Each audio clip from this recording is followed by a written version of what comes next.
My hands are not clammy at all. Don't worry. Don't worry, we can always cut. Hello and welcome to the Nordic Mythology Podcast. I'm Daniel Farron, co-owner of the company Horns of Odin, and I'm joined, as always, by Dr. Mathias Nordvig. Hello, everybody. Today we have a very interesting guest. We have Heathen Stark on the podcast. Heathen is a member of the Troth and also a member of the Troth's High Rede. That is the High Council, as far as I understand. And just to give you a brief introduction to what the Troth is a also true a heathen organization in the U.S. Practicing different variations of Nordic, Germanic polytheism, neo-paganism. And aside from that, Ethan, you also run Heathens Against Hate. And let's start off with that. Welcome, Ethan. Thank you. Thank you for having me. Yeah. Welcome. It's a pleasure to have you here. Yeah, absolutely. Before we just jump into that, Matthias, I have to say happy anniversary because it is our 1 year anniversary of the podcast. Well, when this airs, it will be. Oh, how awesome. Wow! So congratulations, guys. I feel like you're our anniversary guest here. That's it. Yeah. No, just if you wanted a little added pressure. No pressure at all. Sure. No, so yeah, I mean the year's flown by. It's been a crazy year all around, but we've gone from kind of releasing episodes whenever we get time to record to now doing one a week pretty consistently. So yeah. And now we have Ethan on, so let me just divert our attention to Ethan. Everybody listening.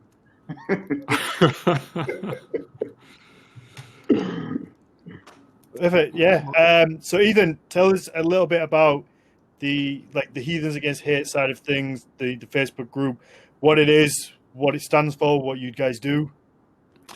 Well, Heathens Against Hate actually started as a blog back in, I believe, 2007, and it created a life of its own by having a lot of people, visit this blog, and eventually it gained enough of a following that it was picked up and formed itself as an organization. And what we do today is that we are an advocacy group for inclusive heathenry and for education as well as reform, where we disseminate information and break down misinformation on heathenry and misappropriation of both heathen iconography as well as Reconstructionist Germanic religion that has unfortunately been co-opted by extremism. And so our Facebook group is kind of our online, social platform, if you will. But the organization itself carries only a handful of people that are in charge of the moderation of the group, and 4 managers, myself included, who are actually the face of the organization. And so Heathens Against Hate has several initiatives, which also includes providing in-reach in both the prison system as well as certain mental health facilities as part of its program, and also communication with other organizations such as the Southern Poverty Law Center and reaching out to the Anti-Defamation League and such. So that's pretty much what we do. Wow, that sounds pretty awesome. Yeah, absolutely. It's a bit of a headache at times, but it's worth it. Mm-hmm. Yeah. I'm sure. I bet it takes up a lot. I bet it takes up a lot of your time, as these things always do. Yeah, it definitely is, and a lot of the time it's mostly moderating our forums because as we have seen, the internet is a wonderful environment and a wonderful experiment in human ingenuity, but also it can be quite a curse because it allows people to, it allows freedom of expression, but also with that also comes a little bit of, you hear a lot of many voices, and so sometimes those voices are not particularly welcoming or not particularly conducive to conversation, and so part of it is just kind of get the voices heard, but then kind of take it and kind of consolidate it to a more narrow and proper focus. So that's actually the most time consuming aspect of Heathens Against Hate is moderating our forums and making sure everybody kind of behaves. Right, Absolutely. yeah. So I just want to, for all the listeners out there, I'd like to ask, why is there a need? So this might sound like a stupid or basic question, but just so everybody gets it, why is there a need for a group called Heathens Against Hate? Well, the nature of heathenry as a Reconstructionist faith, where we're piecing together or have been piecing together for decades, for centuries, this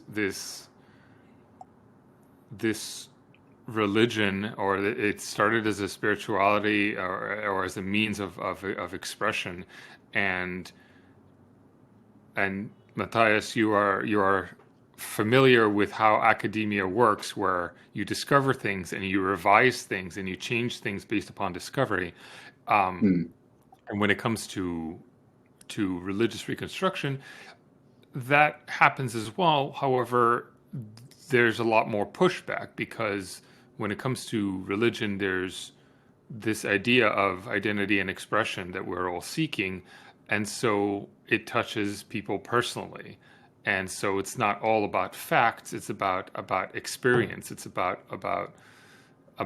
what you feel and identify with and creates passion within you. It's, in religious circles, it's that idea of human flourishing. And that is a wonderful outcome to have when one finds a religion. The downside, of course, is the fact that with religious interpretation, you have fringe beliefs. Oftentimes, you would find that, and you'd find that in every religion, where you have a certain sect or group that is kind of like the outlying of beliefs that have gone to a particular place that the majority have either misunderstood or do not agree with. And the reason why Heathens Against Hate is in its existence is because there have been both groups within heathenry and outside of heathenry that have looked upon particular interpretations of both academia, which includes folklore and archaeological and linguistic studies, and interpreted it in such a way that is not beneficial to who we are right now in the 21st century. A lot of it has to do with the extremism, with the alt-right, with white supremacy, and it falls down to this idea of identity. And in order to protect an identity or to reinforce the identity, there's the skewing or shifting of a religious or spiritual narrative in order to suit it. And so Heathens Against Hate is there to kind of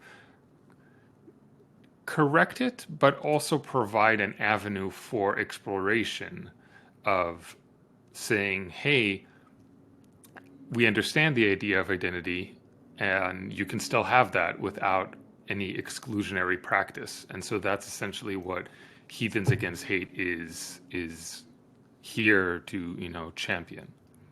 Perfect.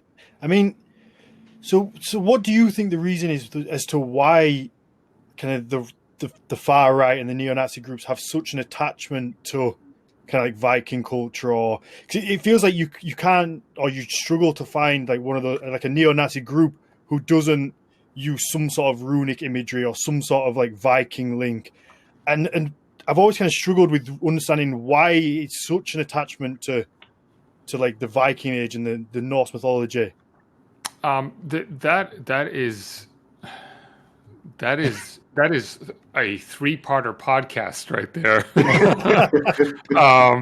We have time. Yeah, there's a whole history when it comes to the development of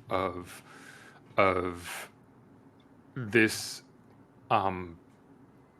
post-industrial romanticized idealism that came about in the 19th and early 20th century, not just in the Germanic aspect, but in Europe in general, where the idea of identity was to kind of cement a people, and it had developed to a point where identity became associated with a particular geographical location, and then the particular people that were in that specific geographic location. And what had happened is that it throughout the years and through many exchange of hands, you have this archetype. So if you close your eyes, for instance, and I say the word warrior, what is the first things that pop into mind is armor, probably a man, Mm-hmm. and has some sort of weapon. And so if you do the same thing with Vikings, you kind of get, and you've had that when you were talking, for instance, with your the podcast with Amy Jeffords, this idea of this masculine, Viking warrior, and so those particular archetypes are kind of like the driving force of this white idealism. And Vikings, we always see them depicted as, blonde hair, blue eyes, and have a very particular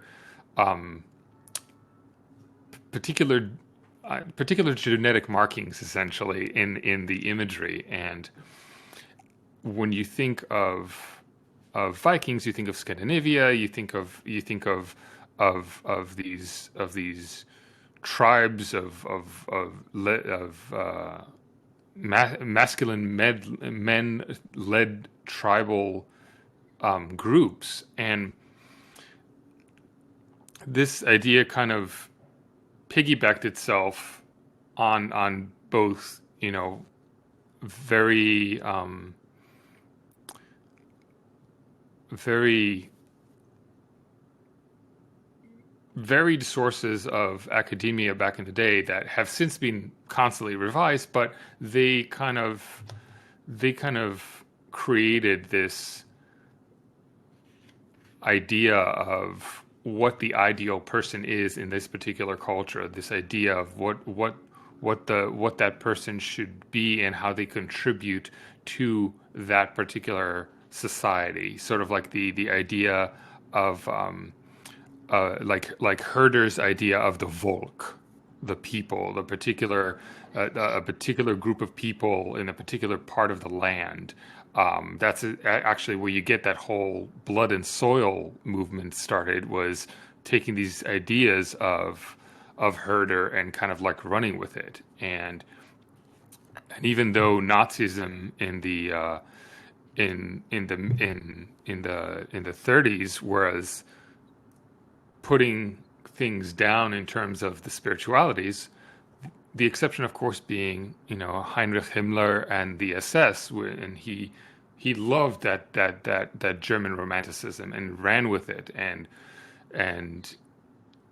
this idea kind of kept on flowing, where you had this association with the romanticizing the past and fitting it to your particular ideology, to your particular worldview. and I'm going to focus primarily on Nazi Germany here, because this was, again, we can talk about the history of all this, but this is the closest and most violent rise in this romanticism that turned itself into a very ugly monstrosity. And it's something that, as we have seen, continues to reverberate. Mm-hmm. And so even though Nazi Germany is no longer, the influence of Volkisch ideology remains, and it's ingrained with Germanic symbolism, and we see it with the Schwarzsonne, the black sun that was on the marble of a chamber in Wewelsburg Castle in near Paderborn in Germany, where Himmler and the SS were gathered, and this is the black sun that is very popular among white nationalists, and even touted in the heathen community, and this whole movement, even within the heathen community, trying to quote unquote reclaim the swastika, because it has this, it's a benign symbol, and we can agree that, if we go back to the east, and we go to India, like, we see it as a benign symbol, but that's not what you're using it for. And so all these very overt or even subversive kind of attempts to kind of co-opt symbols and co-opt ideology in order to be closer to a particular group of people. And so, yes, some people can be like avowed neo-Nazis, avowed white nationalists, but a lot of people genuinely seek spirituality that connects them, and if ancestry connects them, that's great. The problem becomes when that ancestry supersedes all other connections, and it's no longer about the gods, it's no longer about the land spirits, and it's not even necessarily about ancestors, it's about your particular ancestors or your particular heritage. And heritage doesn't necessarily denote ancestry, it doesn't necessarily denote bloodlines. Heritage is a big term that includes many things other than genetic lineage. And so, back to your question, like, how exactly does white nationalism fit in, or why do they co-opt these Germanic symbols? It's theatrical. It's what grabs you. It's much like any other article of fashion. Symbols are created to convey a very particular meaning that you and your brain and your eyes grasp immediately and create an association. The same thing is like an archetype, a particular image that flashes in your eyes and supposed to attract you. And so when you have this image of runes and runes and horns and a maiden with flowing yellow hair and bright blue eyes and whatnot, like this is attraction, and this is what brings you in. And then you ask yourself what's behind all this symbolism, and then the answer varies. If you go into folkish heathen groups, they will give you one answer. If you go to an inclusive group, they will give you a similar answer, but without much of the hate baggage or the exclusionary baggage that comes with it. That makes a lot of sense. Yeah, absolutely. I mean, it's really interesting to hear you talking about this, because there's so much of this that I low-key recognize from Scandinavian culture in and of itself.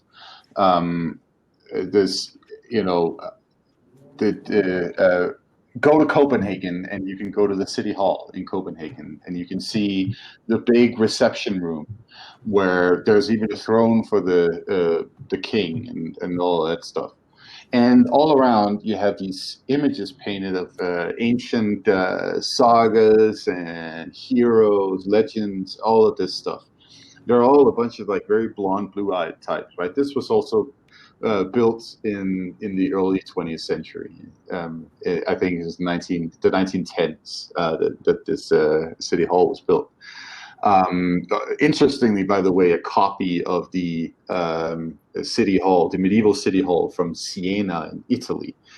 So it's good. Go connect the dots if you can, guys. But it's like, Vikings, medieval Italy, and a bunch of folklore, and yeah, there you go. Seat of power in Copenhagen. But again, yeah, so you have like this connection of our history to the archetype of the blonde person, to the Viking warrior, and thus gets the ball rolling, right?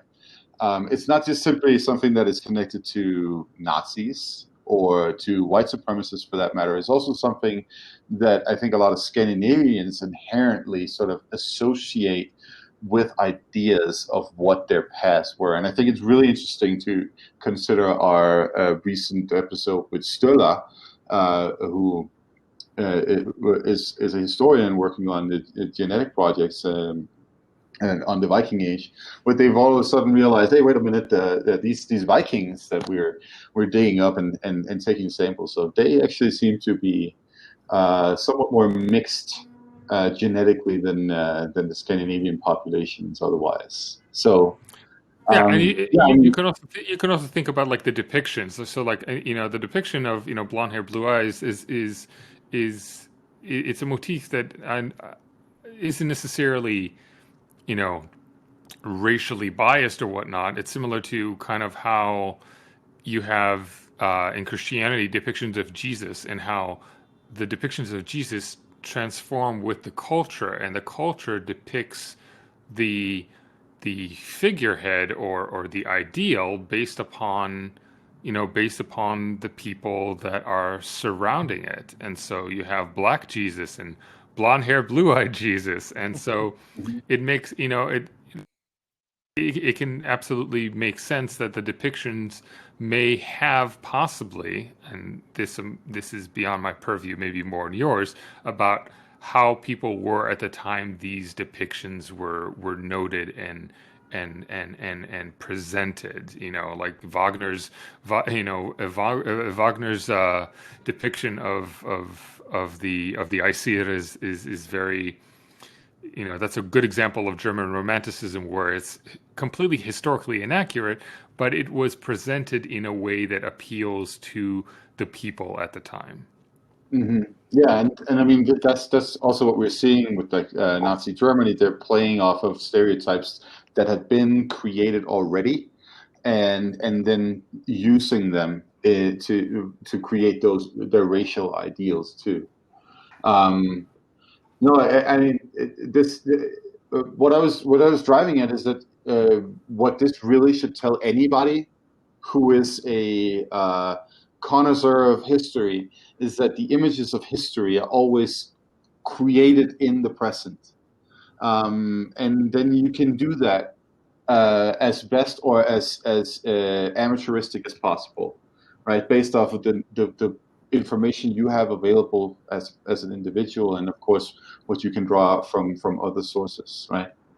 But I mean, this is a major problem for the representation of Nordic culture, if you ask me, in general, because it basically means then that part of the history that I associate with, that you associate with, I mean, we all three associate with, is being co-opted by people who have well, disingenuous perspective and agendas, right?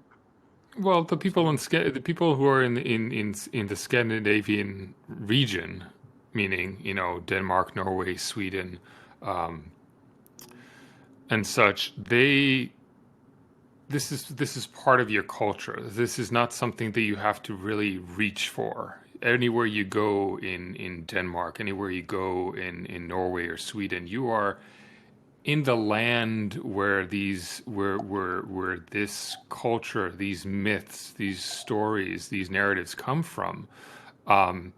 And so it's not much of a leap, essentially. And what we find is that a lot of the imaginings and a lot of the, well, frankly, bastardizations of Scandinavian or even Germanic culture comes at the hands of people who are farther away from it, that are trying to create something that appeals to them. I think, I think, Matthias, you may have spoken, we may have spoken, or maybe this was in one of your podcasts. Everything kind of melts together right now, but you'd spoke about how, like, you are now in the United States, and so you come from there, and you are around people that have not been from there, and the perspective kind of there's a change in perspective a bit, because of the fact that you don't have to make leaps and bounds of, oh, I am so and so, descended from so and so, or otherwise I'm like X% Scandinavian or X% Germanic or something like that. Mm-hmm. Like those are things that are not necessarily important, because of the fact that you're already part of this, of a part of the world that these myths and these stories are intrinsically a part of. And building a religion, reconstructing a religion around these narratives, because unlike Christianity or Judaism or Islam, we're broken off in a sense because of history, because of forced conversions or willful conversions, and so a little bit of both. right. And actually, there was a really interesting book that I had read, that I love to tout, because it's an absolute fabulous read, and it's called "God Is Not One: The 8 Rival Religions That Run the World and Why Their Differences Matter." And in it, Professor Stephen Prothero pretty much posits that religions have a problem and solution. It's a problem solution theory, and they present, they recognize a problem in the world or in humanity, and they offer a solution. So, for instance, in Christianity, the problem is sin, and the solution is salvation through Christ. Taking that model, I kind of trying to figure out, well, how does this fit in heathenry, or in pre-Christian Germanic faith? And what I've come to try and to, I was kind of wrestling with that, but the solution to that I've come to is that our problem is isolation from each other, isolation from the past, because of this, disconnect of, thousands of years. And the solution is connection and community. And this idea of connection and community is answered through trying to connect these different pieces, not just throughout history, but pieces within ourselves. So that's why you have people that say that if they find that they're 15% Scandinavian or Germanic, silly as it may be on even the genetic level, and being like, oh, I'm 12% Germanic, so I'm gonna, like, I think there was actually a Ancestry.com kind of ad on TV or something that had something similar in that vein, where the person discovered that they were like, some minutia of a percentage of Scandinavian, and they got dressed up in Viking garb or whatever. It's ridiculous, but there is an inherent legitimacy to that ridiculousness, right? We're striving for this connection, and this community. And going back to extremism, folkish groups and extremist groups take advantage of that connection, because then you find your community, but in order to be a part of it, you have to voice a very particular narrative. And that narrative, unfortunately, is very destructive and not conducive to the modern world. Absolutely. So what's the answer? I mean, that's a very broad question, but there's the answer, like, The answer is well, I wouldn't say answer. I will say answers. Okay. I will say that in the multiple. A lot of what has been done is you've seen different groups such as Heathens Against Hate Mm-hmm. try to reach these pockets of extremism, and at least here in the United States, the extremism is born out of the prison system, which is already segregated and is already very racially defined.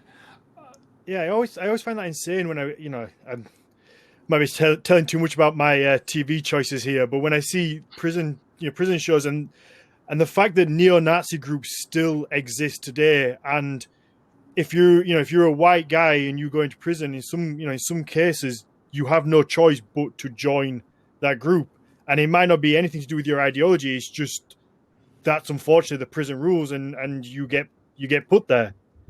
Yeah, and prison life and the sociology of the prison system is a very interesting topic, which again can be expounded upon. And I'm not entirely familiar with it, but I am aware that it exists. Where you're right, some people join particular groups in the prison system as a form of surviving whatever time that they have there, and you are then exposed to a lot of what these groups represent. And it also depends on what kind of prison. It also depends how long you're there. But there are a lot of groups that then disseminate information out of this prison system and also bring information in. And so one of the answers as to how we combat it is bring the proper information in. And the more people are aware of something, the more it becomes a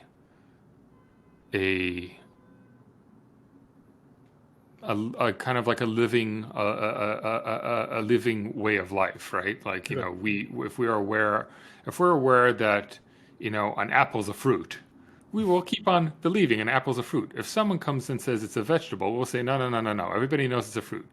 But if everybody in the world now declares that an apple is a vegetable, then whether it's in fact a fruit becomes irrelevant, which is unfortunate when it comes to social narratives. But if you take that in the form of take that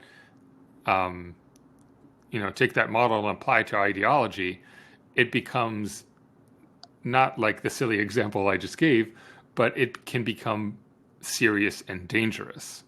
And so we're trying to bring proper information so that if you are in that environment, and let's say we don't even have to go with prison, we can go with any, in other cases, just go to any other like heathen gathering. If you are part of a heathen gathering, you won't know, for instance, who is folkish and who is not by appearances, unless of course they're sporting particular symbols like the black sun or a swastika on themselves, or even SS thunderbolts. And they'll say no, it's Sawillo, it's the rune of the sun. I'm like, okay, get out of here. Yeah, but I mean, I always find that funny. I think some symbols have kind of, you just have to let them go, and it's unfortunate, but especially with the swastika, it's one of those that I don't think. My personal thought is I don't think there's any claiming it back. I think it's one that we have to chalk up to history books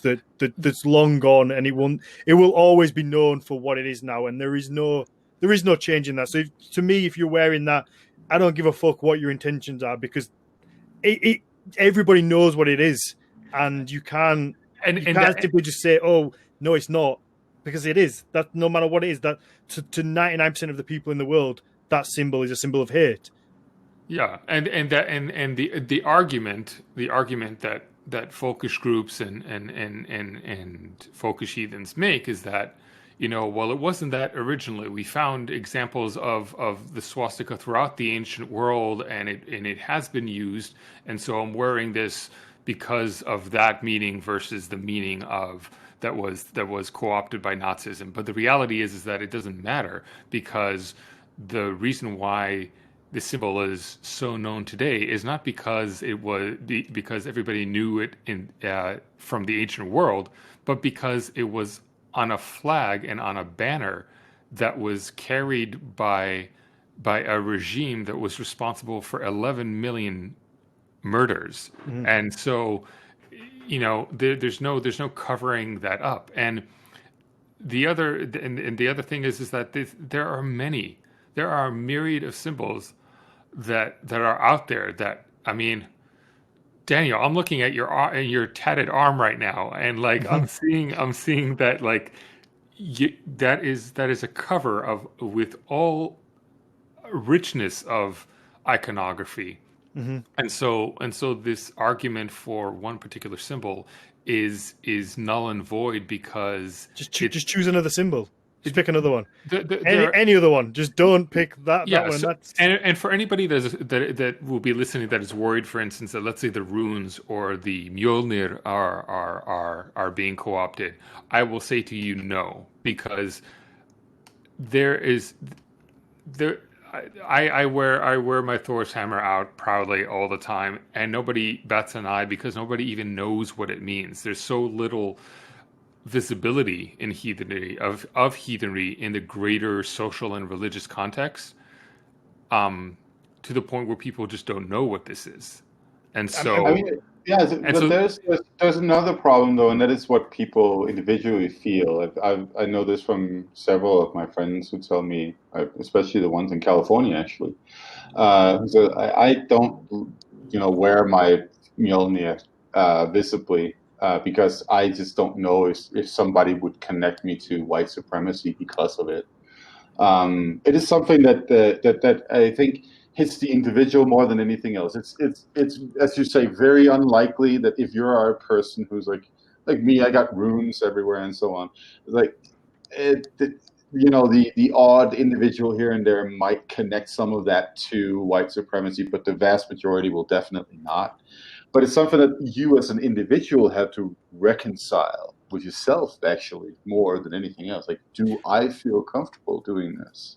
and that's part of and we, when I say we, I mean Heathens Against Hate and anybody else who is working on dismantling the appropriation, is because of the fact that a lot of these symbols have in recent times become not synonymous, but have been shown together with white supremacists, and we've seen it in Charlottesville, where you had a Thor's hammer together with swastikas and Confederate battle flags, in the same group. And the same goes with here in the United States. We have the National Socialist Movement, who in 2016 they switched their flag from having an American flag with a swastika on it, and switched the swastika with the Othala rune, which is continuing to this day as their logo. And so when you have stuff like that, that starts popping up, and then people are afraid that this is now going to become a norm, and that's why there's this push to kind of reclaim symbols. And this is what we are trying to do, with the exception, of course, of the swastika. And if you go on, for instance, the Anti-Defamation League's website has a whole list of hate symbols, and if you put Thor's hammer or put individual runes like Algiz or Othala, they'll tell you that yes, white supremacists are using these, but you should judge these symbols in context. They've done a terrific job of actually showcasing that it's used by non-extremists, and particularly heathens or pagans identifying in a Norse or Germanic tradition. But Yeah, for me, I've noticed also that SPLC, in their articles on folkish heathenry and such, also make a point out of clarifying that there are non-racist, non-hating heathen groups out there, and I think that's really important, because I think a lot of people who are not hating heathens and not racist heathens, they don't want to be associated with that, and I think they're very afraid of that happening as well. For me though, I think you've got to assume that people are going to check those websites to check what these symbols mean. And my concern isn't necessarily about people who are interested in this culture and are interested in this community. My biggest concern is the people outside, and I think this community is such a small group. But when you see on Facebook, like what happened in Charlottesville, and you see on Facebook the seen by tens of millions of people of these symbols with neo-Nazi groups, the people who have no interest in Vikings, no interest in Norse mythology, they know no better, so they automatically just associate that symbol with a Nazi. They go on with their day, and the next time they see the symbol, triggers in their head, Nazi. And that's my biggest fear, that these symbols start going down that route. And it's how do you reach the masses of people who aren't interested in this to say, look, these symbols aren't that, they are actually this. And there's an actual specific answer to that, which goes even beyond the mission of Heathens Against Hate, but in more of a mission of heathenry as a whole, which is we spent, and I've talked about this in previous lectures and workshops that I held, where with the reconstruction of heathenry, we were focusing a lot of our attention and a lot of our focus inward on reconstructing the faith, on building a community, which is both can be, as in every other community, both constructive and destructive. But a lot of the focus nonetheless remains inward, and very little focus has been expounded outward. Mm-hmm. And so this idea of having a heathen in an interfaith gathering, engaging in interreligious dialogue, there's very little of that. I'm not saying it doesn't exist, but I'm saying that the focus has been more inward and less outward. And so the representation of heathenry in greater society and in the greater religious community has been minimal. And so and I've experienced this. In 2018, I went up to Toronto to the Parliament of World Religion, which is one of the largest interfaith conferences in the world. And it was a very exciting time. But a lot of the time, what I found myself doing is when we had a booth, and people came to the booth, but I made a point to, I'm not going to stay in the booth. I'm going to walk around. I'm going to talk to people. And I've met people from the Abrahamic Reunion, which is a great interfaith organization in the Middle East. I've met a few of the local Toronto Lutherans. I forgot the name of the church, but every time I engaged them, I found myself having the same conversation. They're like, okay, well, what is heathenry? What are your? Do you have any sacred books? What is the Mjolnir symbol? Is this the sacred symbol for you? And so I found myself constantly rehashing the same thing over and over and over again. And while that was exceptionally tiring, I also found it exceptionally necessary. Mm-hmm. But it was just me and myself. And so what I've encouraged people to do personally, and what I encourage even the listeners now, especially if you are, as I hope you are, an inclusive heathen, is when you have a chance to go talk to people, go to a synagogue, go to a mosque, go to a Hindu temple, and just don't go there to proselytize, don't go there to talk about heathenry, just go to experience other people's religion, because it allows you to also open yourself out to new possibilities, and it allows somebody to also approach you and talk to you. So if, let's say, my wife is a Lutheran Christian, we go to church. When it comes time for communion, I don't partake, obviously. But then I have people approaching me, asking me why I'm not partaking. Some people are like, well, you're in church, you sat through the whole service. I thought you were a Christian up until the point where you did not take communion. But then that also opens the conversation up. And so then there's this exchange of information. So somebody who is not heathen gets to know more about heathenry. And it's for the sake of knowledge. And we all know a very famous personage in our mythology that did a lot for the sake of knowledge. And so I think we should follow the lead of the one-eyed wanderer and go wander and discuss and attain knowledge, and also when we have a chance dispense knowledge. And if people do this collectively and together, that heathenry will be able to kind of like elevate itself in greater society and in religious circles. Absolutely. I mean, I wonder whether people take it necessarily seriously as a religion. You know, other faiths, like you say, Christianity, Islam, Judaism, do they kind of look at heathenism as not even necessarily a real thing, something that they don't understand? So kind of not necessarily look down upon it, but it's not taken as kind of like one of those main faiths. I mean, yeah, and there's a lot of, I'm sure that there's, and I've encountered a lot of scoffing. I've encountered a lot of like, you know, wait, so you believe in characters that were written in like a book or like written, discovered upon or whatnot? And the answer to that is, well, so do you. Yeah. Okay, that's a very crass answer, to be frank. But no, but the reality is that yeah, you will get scoffed, and there is a particular way of engaging in interreligious dialogue that allows people to have a healthy conversation, as opposed to one of criticism, or one of like visceral debate. And so I think it's important to have an understanding that if you do intend on engaging this, it's worth it. But it is work.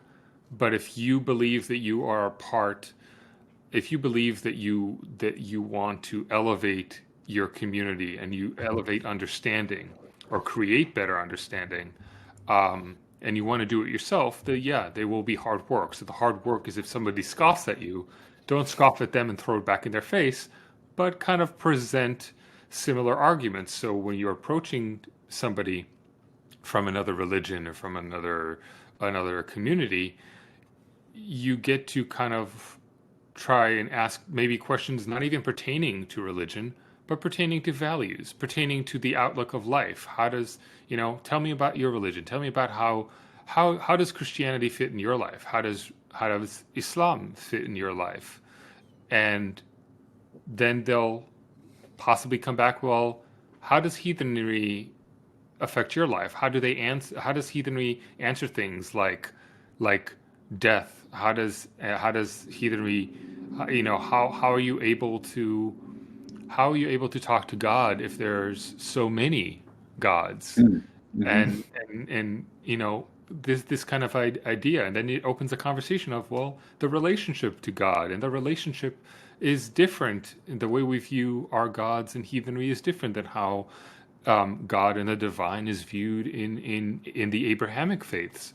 And so then it becomes less about an outsider interrogating another outsider, and more about two people like seriously engaging in this very like, oh yeah, tell me more. This kind of like very, very curiosity driven conversation, as opposed to an interrogation.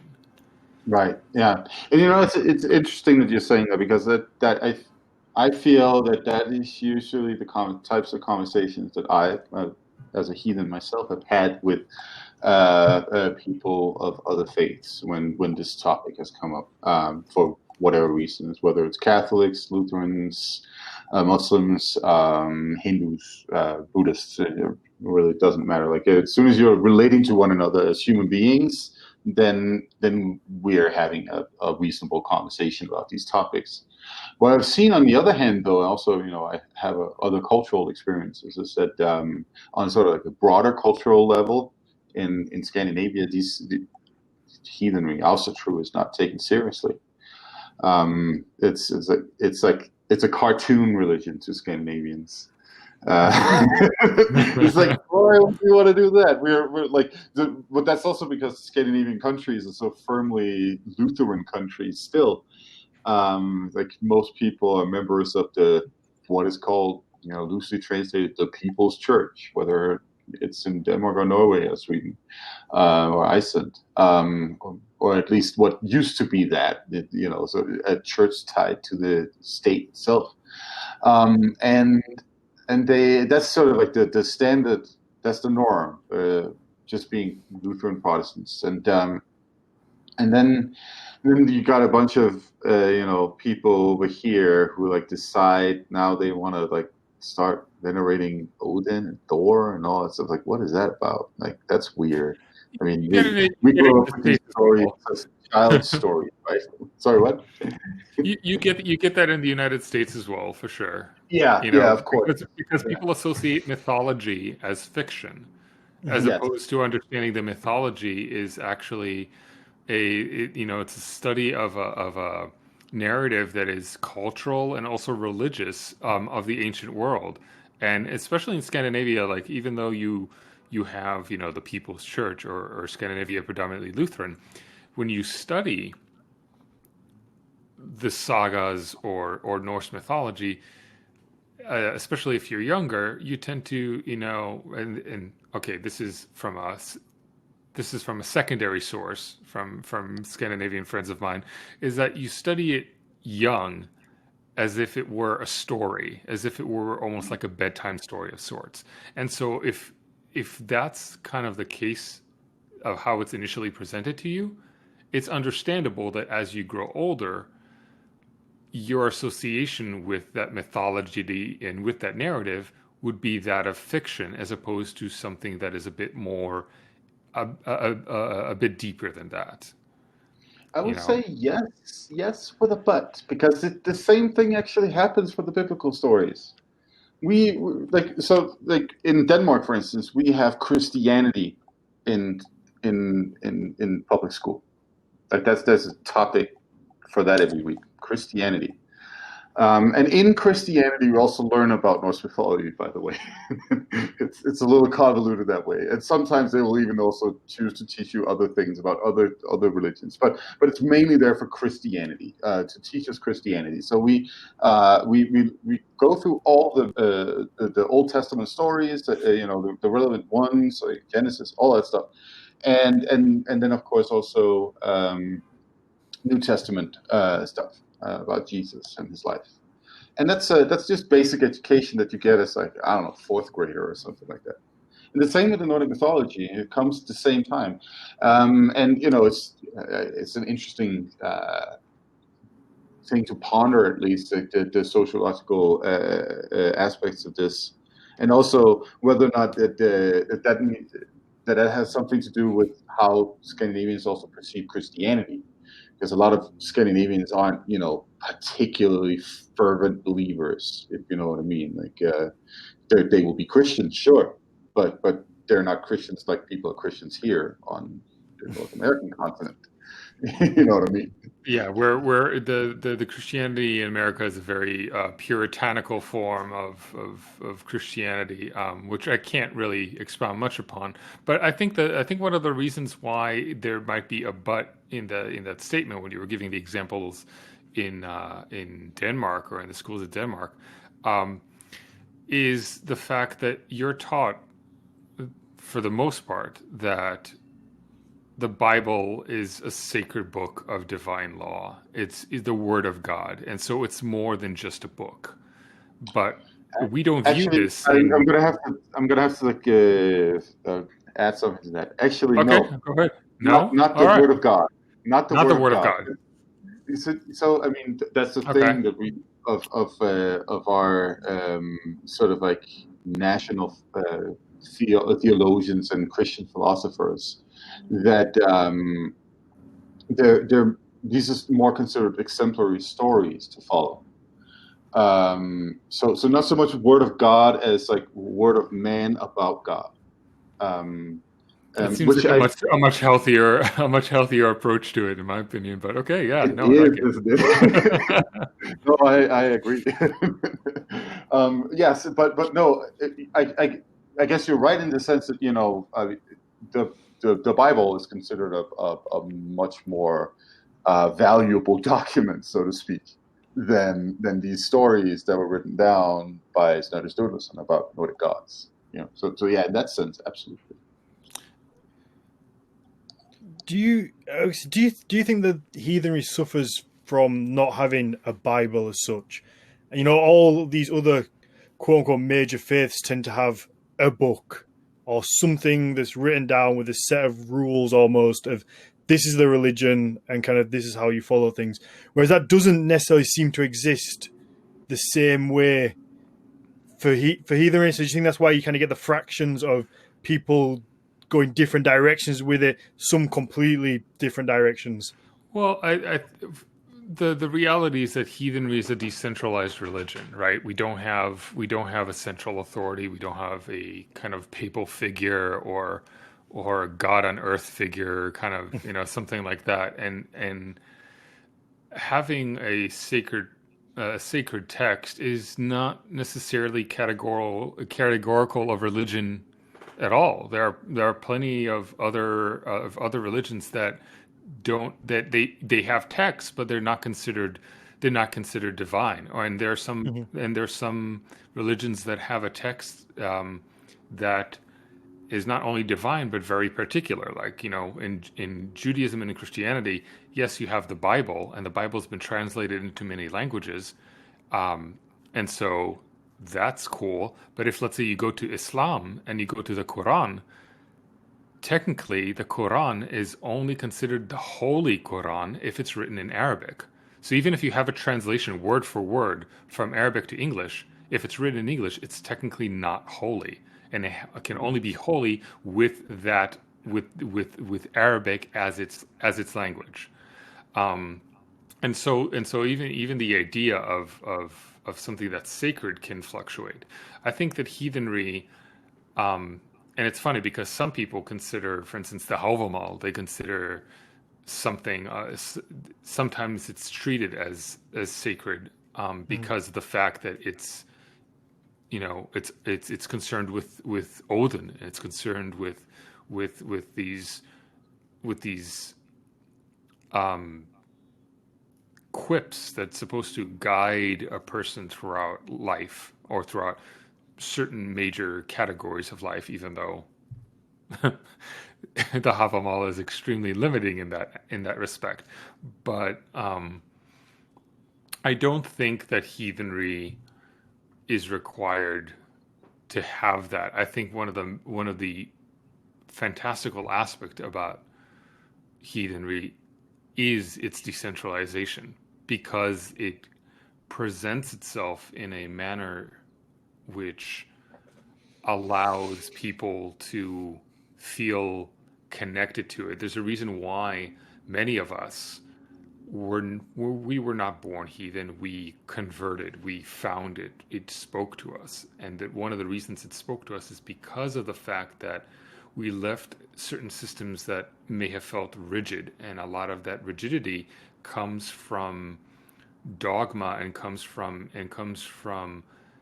precepts that were handed down from generation to generation over hundreds of years of people saying this is what you have to do, and they based those upon particular things that were quote unquote set in stone, namely sacred books. And so the fact that we don't have one is beautiful because it allows us to really focus more on the meat of the faith, the meat of spirituality, which is what religion does. Again, that idea of human flourishing, something that reaches into you and makes you a better person, that fulfills your life to its highest degree possible. And you see these transformations with people that I don't think you necessarily were able to see if heathenry did carry some of the tools that monotheistic faiths or faiths that have, or religions that have a sacred text, would have. Do you think that not having that text, though, in a way allows it to be twisted for nefarious ways, like the neo-Nazis do? I'm just thinking, with say like the Bible or any other text, you can kind of, it's in black and white almost, and if somebody says something, then you can go, well, no, this is what it says. This is how it is. Whereas kind of, I feel like because and I agree with you. It's a beautiful thing that it doesn't exist, but does that also allow misinterpretation a lot easier because you don't have that text to go back and check? I would actually argue that there's no difference, because there's been a lot of misinterpretations of the Bible. Like you see people that believe that that the Bible is the Word of God and everything should be followed. There are people that take particular things out of the Bible in order to prove their point, but completely omit all the stuff that comes after it. The Bible is full of contradictions, and we even see it here in heathenry as well, where you have focus groups that cling to a particular philosopher or cling to a particular the writings of a particular quote unquote academic, and completely forget that that guy later on refutes that point in later publishings, but they don't add that part in because it doesn't fit their narrative. So people always take what fits their, yeah, fits what they want to say, and conveniently forget or don't add the part that refutes yeah. it. So whether we have an academic, sorry, not academic, whether we have a sacred book of divine law, or the fear of misinterpreting, that misinterpretation happens with texts all the time. And I think that I do believe that there is a necessity for structure in heathenry. I believe that there should be that there should be a particular sense of structure, because I think where you're coming from, Daniel, is perhaps the concern of things will be so loose that things will start falling apart, and we will start losing some of the pieces that we have gathered along the way. Not necessarily that. It's that people are free to interpret it how they want, which is, like I say, it's a beautiful thing if done in a in an honest manner. But it also, I feel, allows some people to twist things to fit their, like saying, like their nefarious ways, And I can to promote a hate. Yes, and people, and I think that people, unfortunately, and this might be more of my cynical side, people will do this regardless. Oh no, absolutely. Just as I was saying that, I was thinking of the West Baptist Church, which is the one that's famous for picketing the the funerals of soldiers and the horrible things that the placards they put up against homosexuality and that kind of thing. So, like you say, people will twist whatever to fit their way. Yeah, and there's and nobody wants that, and it's very, and this is why I guess I should say, if I were to place a quote unquote sacred text in heathenry, it would be academic. It would be academic findings which are constantly being revised and add more pieces to the puzzle that we're constructing. And anytime there's a gap, that gap allows people to put to place their own, either place their own pieces that they themselves created, or borrow pieces from other experiences or other religions that kind of still fit the mold, but are not necessarily, from, say, Germanic antiquity or whatnot. So, so there are groups and individuals that have looked on heathenry, or looked at the archetypes that we spoke about earlier, and kind of fit that to their, to their liking, and sometimes they were successful, sometimes they were not, and a lot of the times when they weren't, it tends to be destructive, because if you market it really well, people will believe you. People will say, "Oh, I trust what you're saying to me because this looks really appealing." And you see it with a lot of the focus groups, and it doesn't have to necessarily be something like, right out neo-Nazi. It could be something as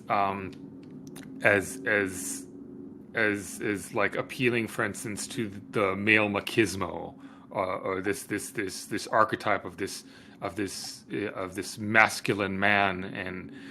And I know you guys had a whole conversation, for instance, with Jack Donovan about this. And as as you may have heard, or as the criticism of you guys having him on, like Jack Donovan is known to have been a part of an extremist group here in the United States, and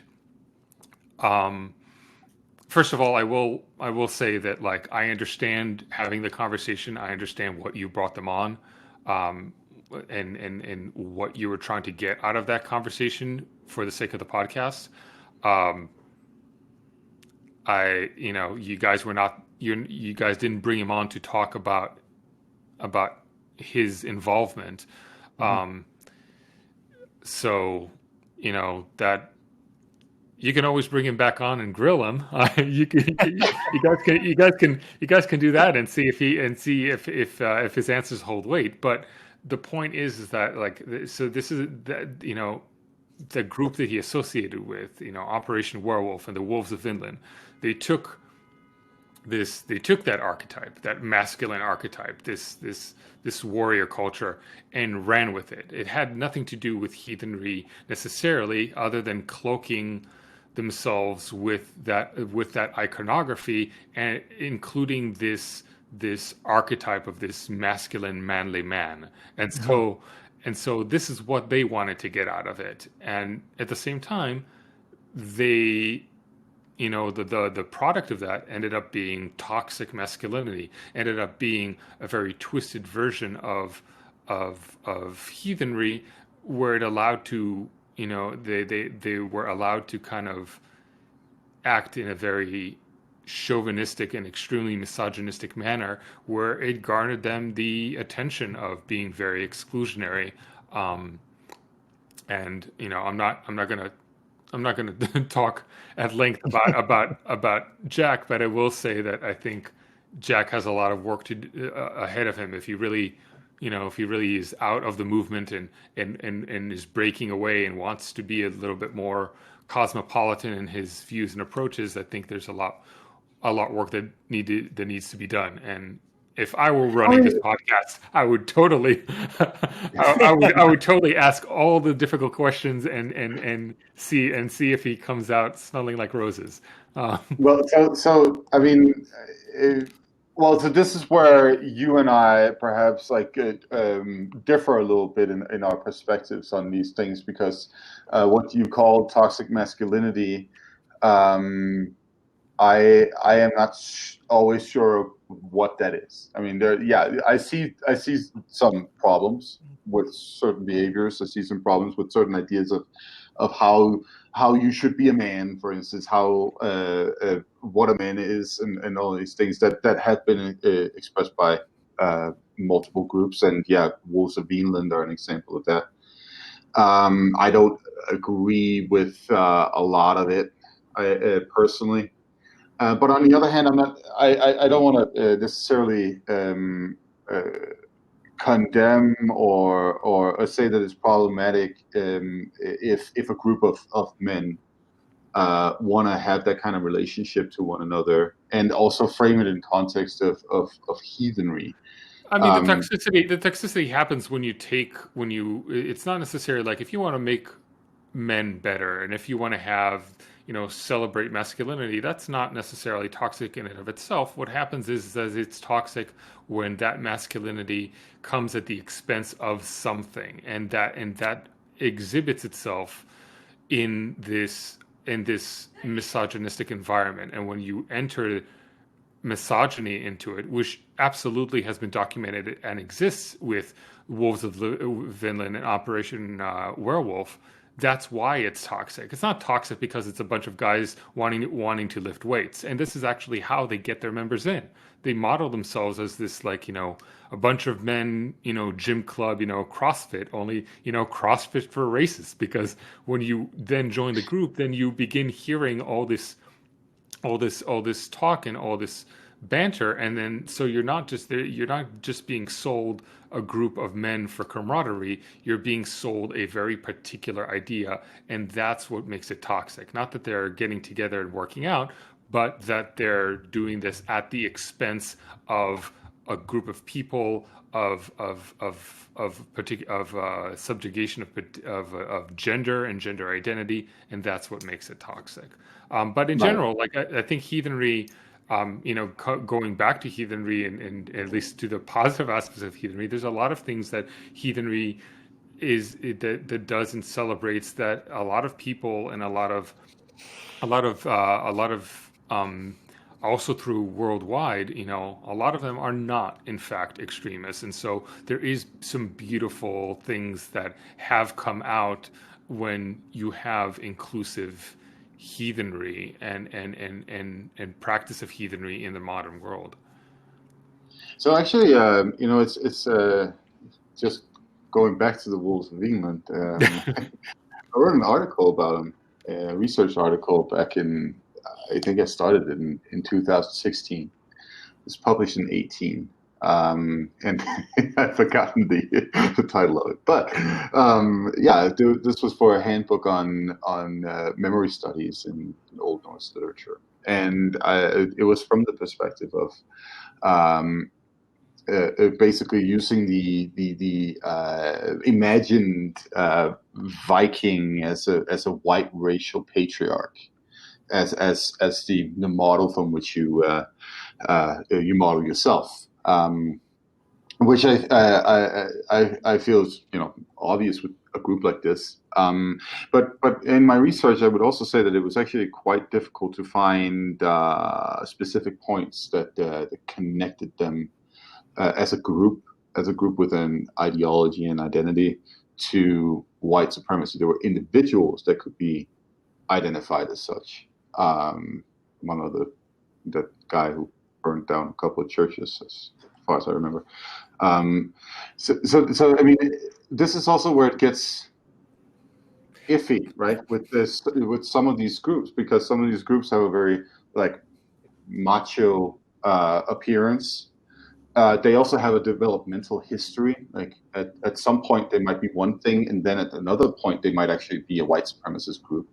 But that might not have been where they started out. You see what I'm saying is there's a lot of nuance to a lot of these groups too that operate in this fringe area of focus. I'm not sure these guys even knew what Focusm was when they founded their little group, like in Virginia. Right?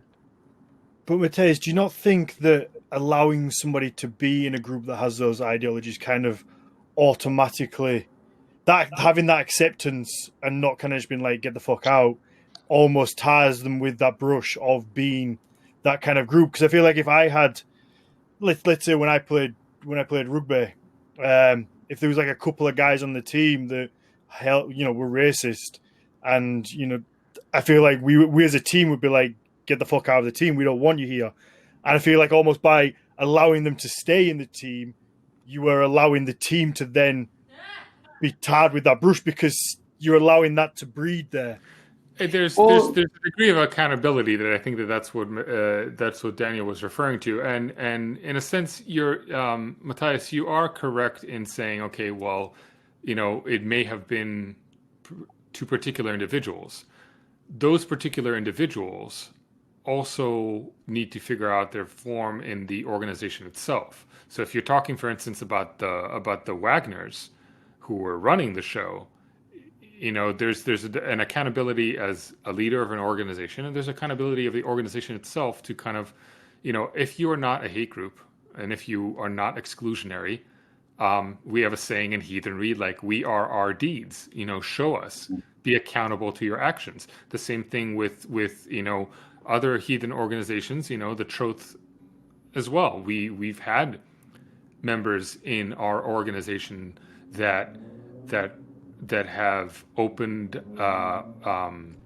up their opinions as being very exclusionary, and we flat out kicked them out. So some of one of which was an actual elder. There were people who were well respected, and when confronted, there was no accountability, and we as an organization had to be accountable. If we said that we're inclusive, then we have to showcase this. We can't just slap a sticker on it and saying, hey, we're welcoming everybody, but not do anything in order to actually showcase. Yeah. Ethan, on the flip side to that, though, do you think there's also value in then having a conversation rather than flat kicking somebody out?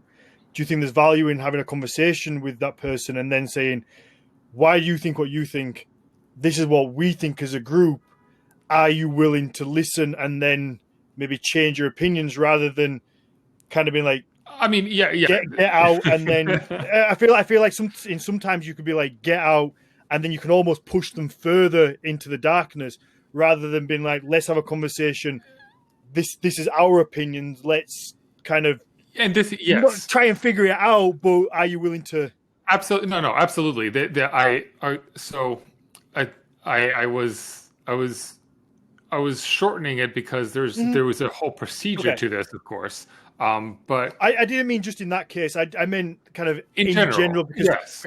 the natural thing to do when you come across these people is to be, just fuck off, get away from me, rather than have that conversation and see if you can maybe change someone's opinion. There are many approaches to combating extremism and when encountering extremism, right? There's a lot of people out there who, their solution is, hey, let's go punch some Nazis. And, absolutely, and it's like, okay, cool. So that's an easy fix at that point in time, maybe, but that doesn't solve anything in the long run. If anything, you just created more dissension. And so how do you have a conversation? The problem is that having a conversation, especially with somebody who is especially an avowed extremist, is very difficult because it's sort of like you're trying to break a very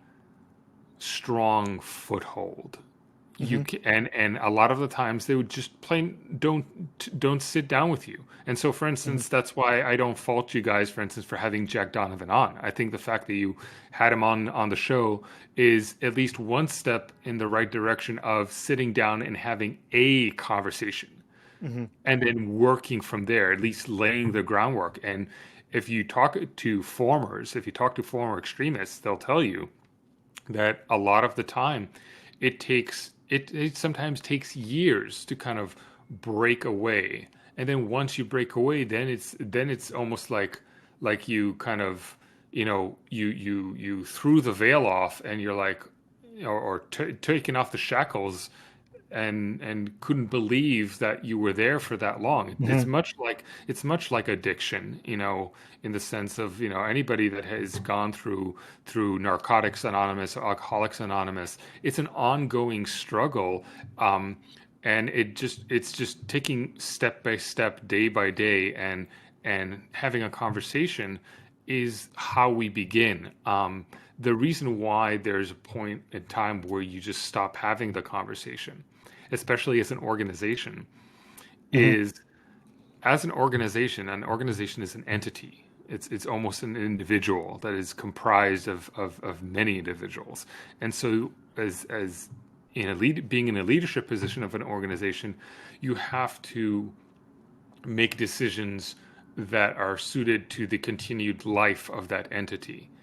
And that the life of that entity is based upon the well-being of its membership, the well-being of the people involved. And when you have somebody in a group of people who espouses exclusionary practices or exclusionary beliefs, it affects that body. It affects the people around. And so when somebody says, well, you're saying you're inclusive, but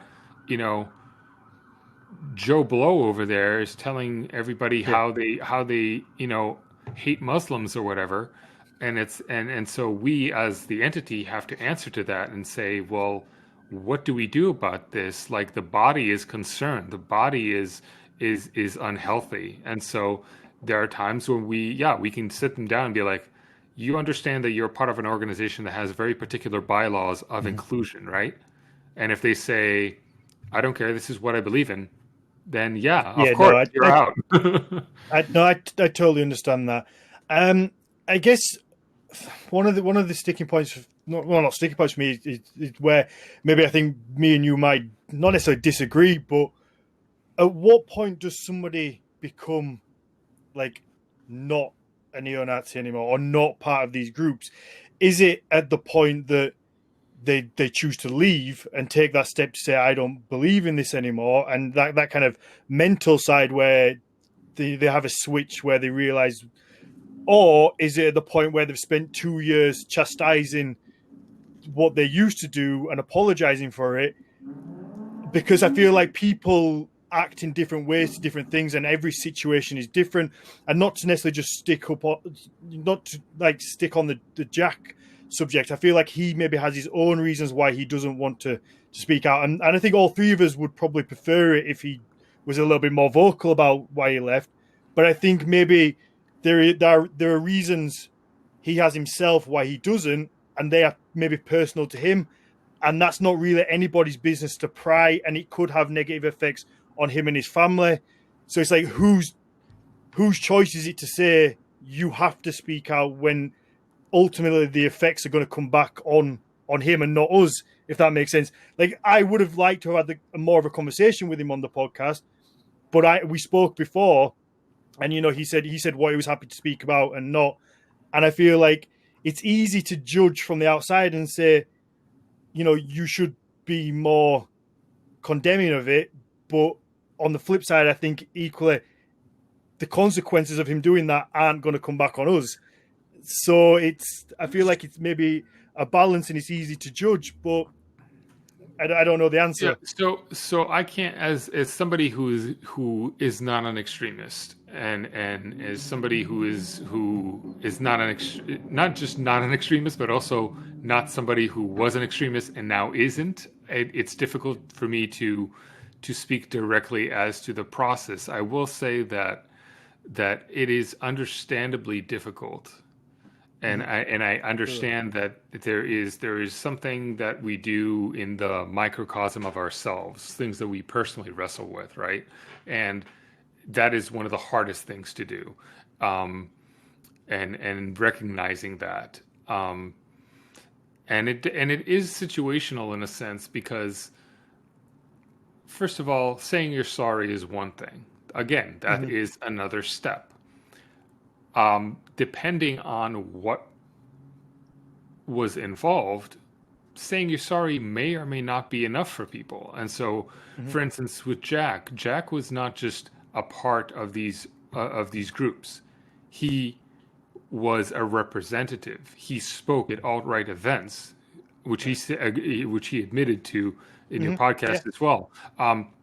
So the fact that he put himself front and center while he was part of it means that if people are saying, well, you need to be accountable, you can't just say, I don't want to talk about it. I think it's fair to be like, well, if you were that involved and that vocal and that front and center when you were part of that, if you are working on disassociating, and if you have disassociated,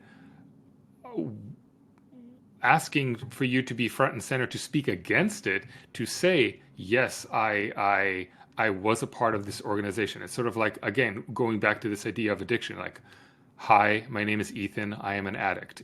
Admitting is one of the first steps to recovery. Admitting you have a problem or had a problem. And so depending on who you are, and in Jack's case, he was an extremely vocal, extremely face-forwarding member and a representative. And so to that particular case, I would say, yes, an accountability in center stage, asking for that is not something that's unusual or asking too much of.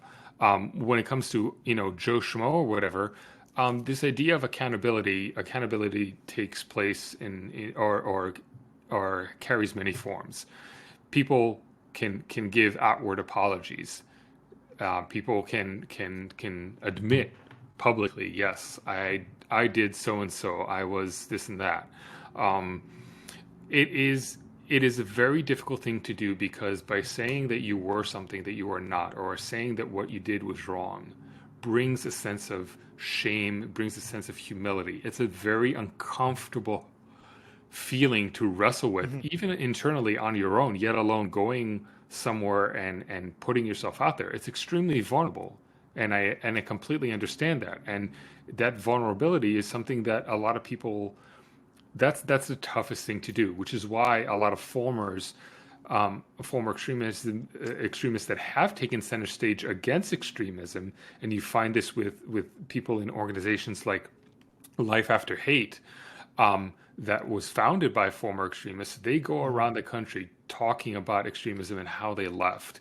And a lot of these are personal stories, and and they talk about pasts that were not just harmful to others in the past, but how they themselves contributed to destroying their own lives. So putting yourself out there carries a huge amount of guilt and weight, and you're opening yourself up and becoming extremely vulnerable.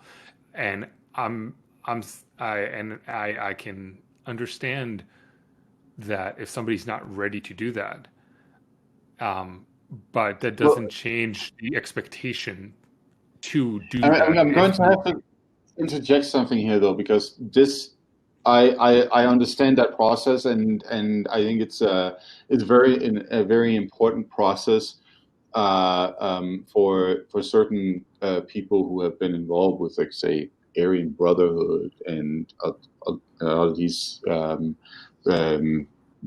especially the violent organizations. But I mean, from where I'm sitting, we still haven't really established, and from I respect the SPLC for the work that they do, but I'm actually not particularly impressed with their research on the Wolves of England or folkish heathenry in general. I don't think that they've done a really good job at that. There's a lot of circumstantial material in there rather than actual, like, putting the finger on a fact here. And I mean, it's not because I'm at all questioning the problematic aspects of folkish heathenry. I mean, I wrote a book where I also mentioned it because it is true that folkish heathenry is a branch of racism. That's what it is, and nobody can deny that. But it is problematic when we have these groups that it happens in some gray area, and they or individuals from these groups try to identify themselves in different terms, and then we say, no, that's not what you are. You're a racist, right? You see where I'm getting at?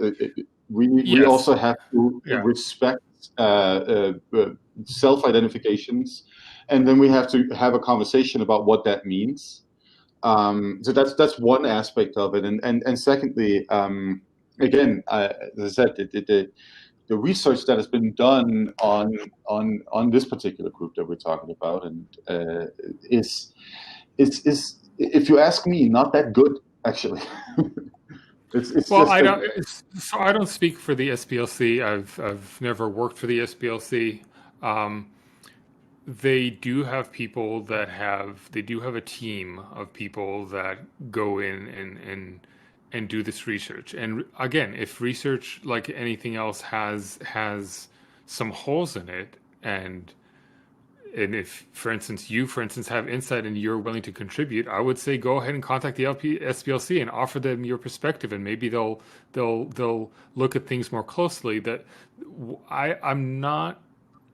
One of the things that is difficult is, you're right, there are things that have this kind of gray area, and it's almost kind of like a scale where you what outweighs what. And so if you look at a particular group, like, for instance, I'll take the AFA, I'll take the Alsace Folk Assembly. They are an extremist organization. They are a folkish organization. They are a racist organization, flat out. But for the longest time, there was gray area. There was a lot of people that were really attracted to the package that the McNallans were selling, that Matt Flavel now sells. Like this package was not so, this racist package didn't say racism on it until recently, until It quite was very recently. ambiguous 20 years ago. I mean, there And were and definitely and people the that and and identified. the that ambiguity, however, the way that ambiguity is sometimes measured is what is more apparent on the surface. What are we seeing a lot more of and a lot less of? So yes, are there people, for instance, in the AFA, like I know of a few people that were members of the AFA that left. And they left because they realized that there was a lot more of this racial package than there was on the genuine religiosity and spirituality of heathenry. People that join Operation Werewolf and the Wolves of Vinland, they might join and be like, I really want to have this masculine brotherhood that can make me better, and so that's why I'm joining. Great. But then eventually you see that the weight of the toxicity that's involved and the extremism that involved outweighs this idea of actually, hey, this is a fun, gym-like environment with this, theme across it. So I think you're right. I think that there are times where there are gray areas, but those gray areas are measured in a way of what does that organization carry more of and less Mm. of, and that's how we would be placing it in a particular category. Again, I don't know how the SPLC categorizes or the process in which they categorize extremist groups, but with the experience with the AFA and Odinic Right and all the other folkish heathen organizations where you've seen gray areas in the past,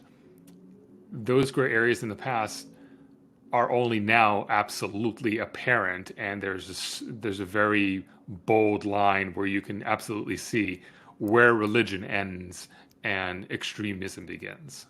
Yeah, no, I agree with that. And yeah, no, I just wanted to bring it into the conversation too that, this is also from a scholarly perspective, very difficult to handle.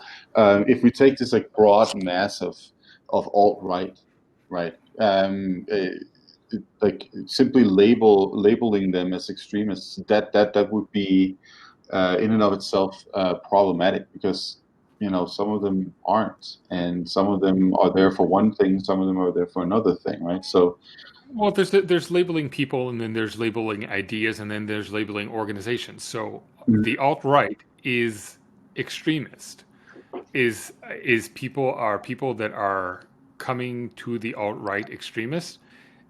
You can you can absolutely say yes because guilty by association, because you've seen people that once they realize where they're at, there are people that are looking at it saying this is bullshit and walk away. Those that have stuck, they stuck because this idea appeals to them, and if this idea appeals to them, why would they not be labeled extremists? Why would they not? Why would they not be labeled folkish?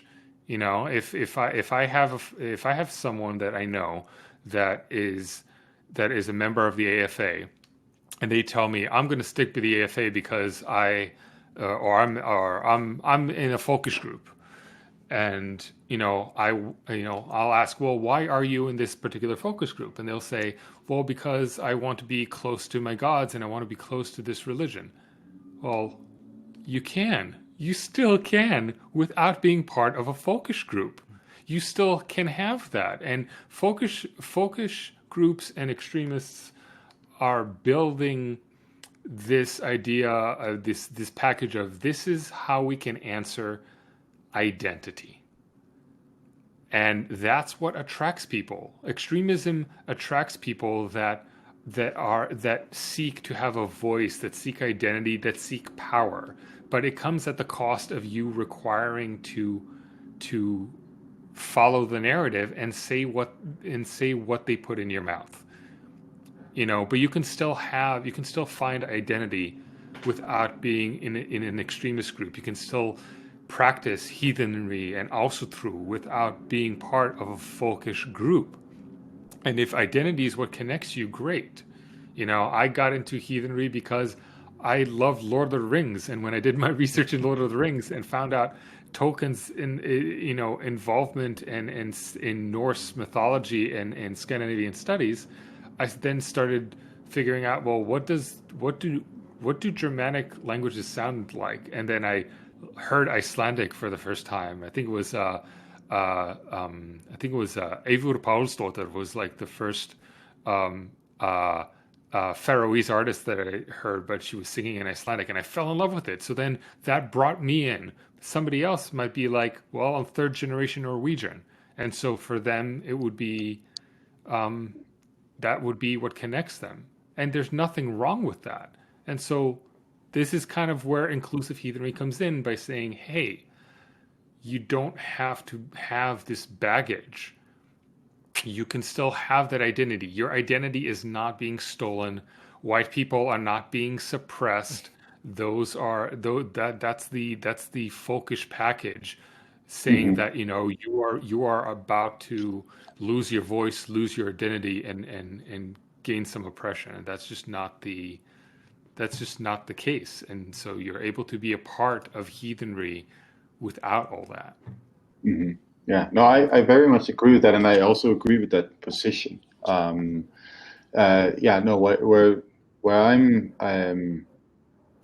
I'm skeptical. It's like these classifications and labelings of individuals and groups that don't have a clearly discernible ideology, that you where you can say, oh, this aligns with a racist agenda, and then we say, well, they're still over there somewhere.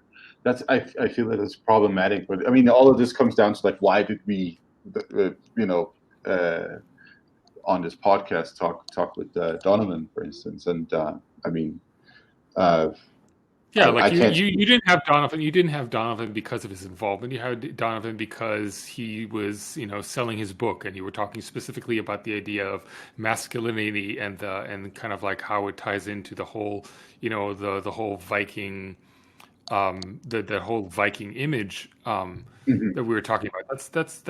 That's his shtick. That's why he was on. Like Mhm.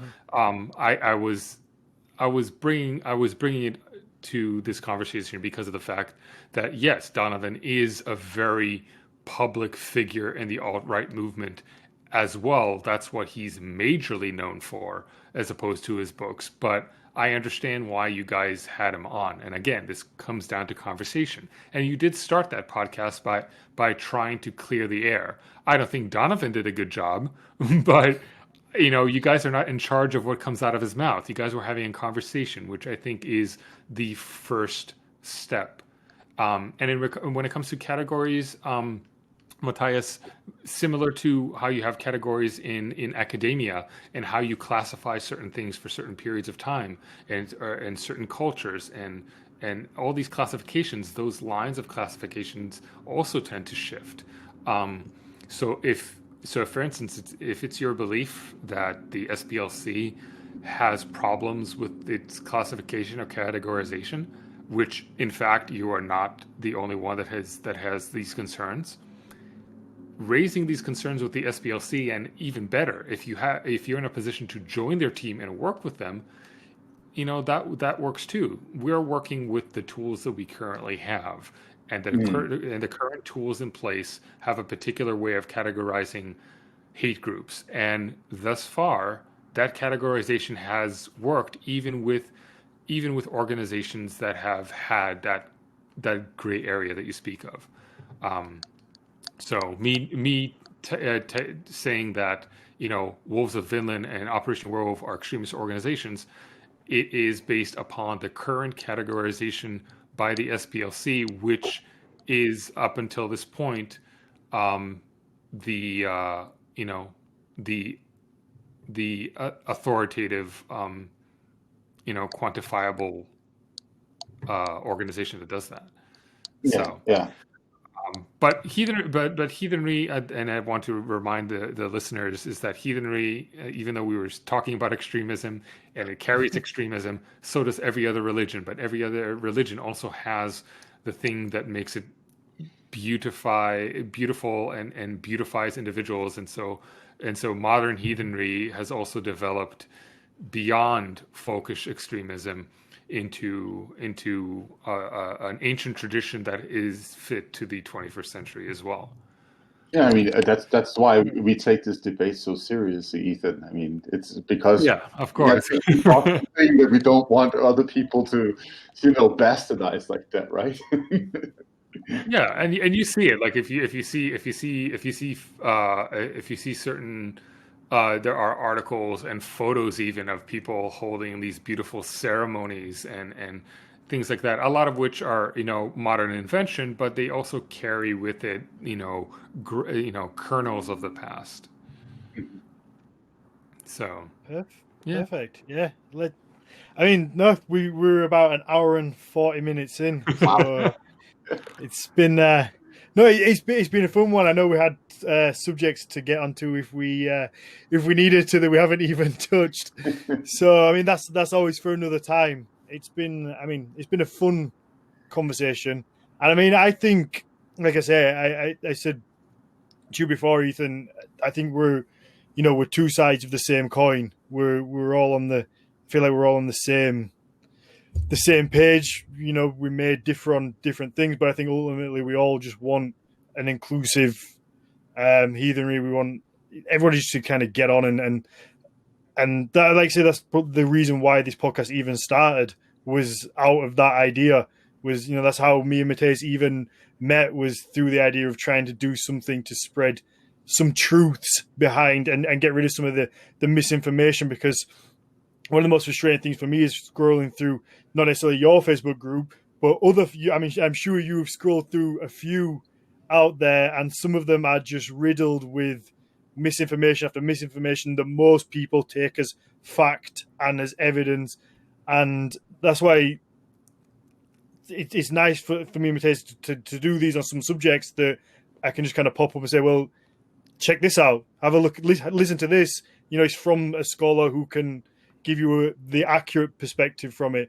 So yeah, like I say, I think we all want ultimately the same thing. Yeah, it's going back to this idea of presenting heathenry more often and in greater light to the rest of the world, and hopefully the goal one day, at least for me, is to see heathenry on equal footing with Christianity and with Judaism and with Islam and with Confucianism or whatnot. We want to.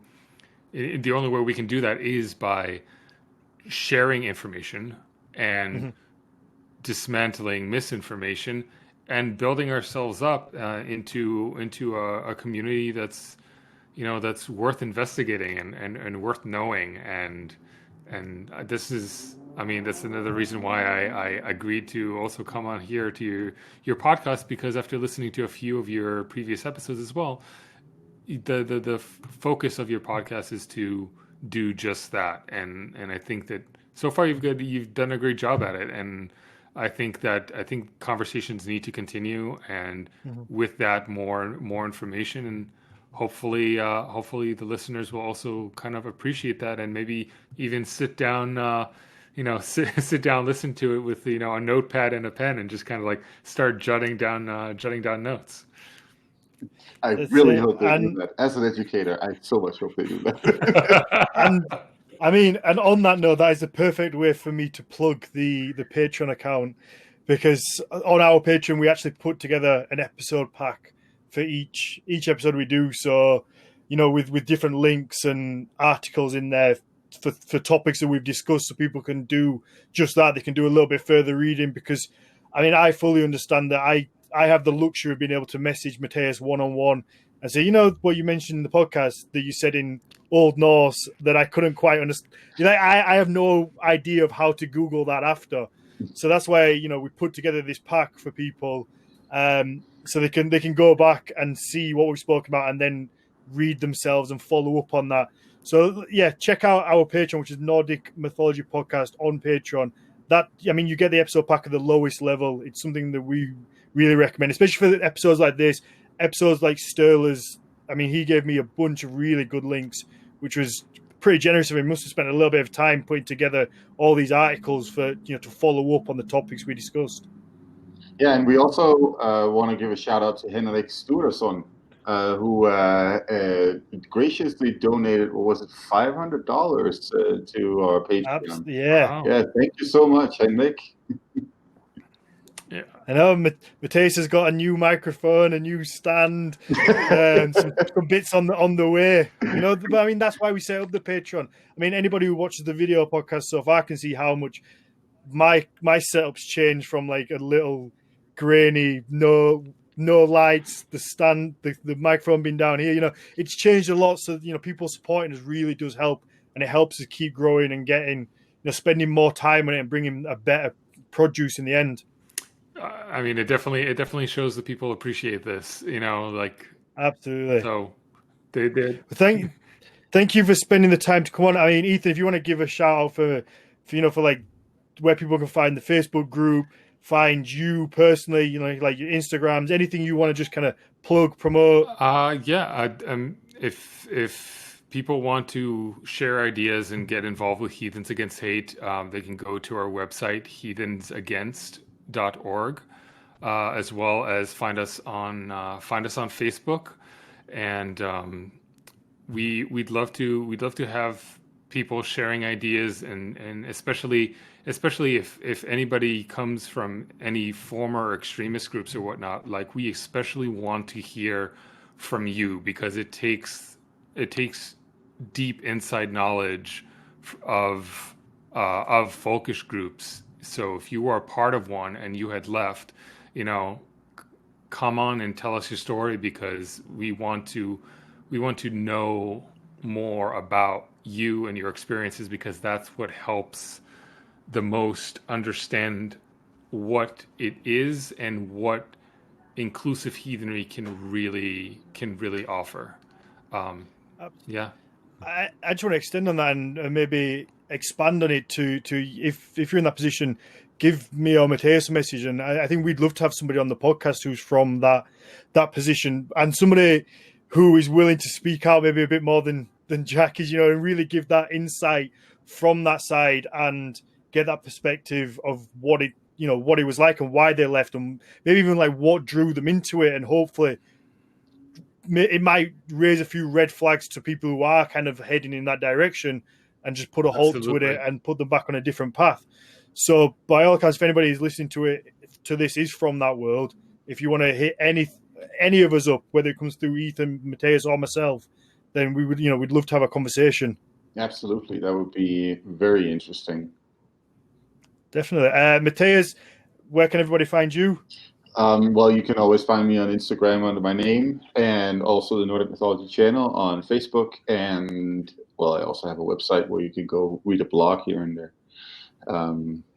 Or read a little bit about me if you want to know those kind of things. I think people probably know a lot about you. We've had it's 31 episodes now. We must be touching 60 hours of material. It's about time I changed my name. So you can find me at D_Farrand1 on Instagram, or the company's Horns of Odin. Like I say, the Patreon is Nordic Mythology Podcast on Patreon. And, if you like the podcast, please just take a moment after listening to leave a positive review and a 5-star rating. It really helps us kind of boost in the rankings. We seem to be getting some good rankings lately, kind of in the history category. I think we were like 60th in the UK. So it really does help boost us up and lets other people find the podcast, see what we're doing, see what we're creating. So yeah, perfect. Thank you very much, Ian. Thank you for spending the time. It's been a fun one, and I think people will enjoy this. And I would go as far to say this is probably the longest one we've done. Yeah. So Well, it's an important topic. So and well, also happy anniversary again, guys. Yeah, that's it. You've got the anniversary episode and the longest episode now. So let's see how long the next year's anniversary will be. That's it. Yeah. Awesome. Thank you very much, and thank you to everybody for listening. Thank you.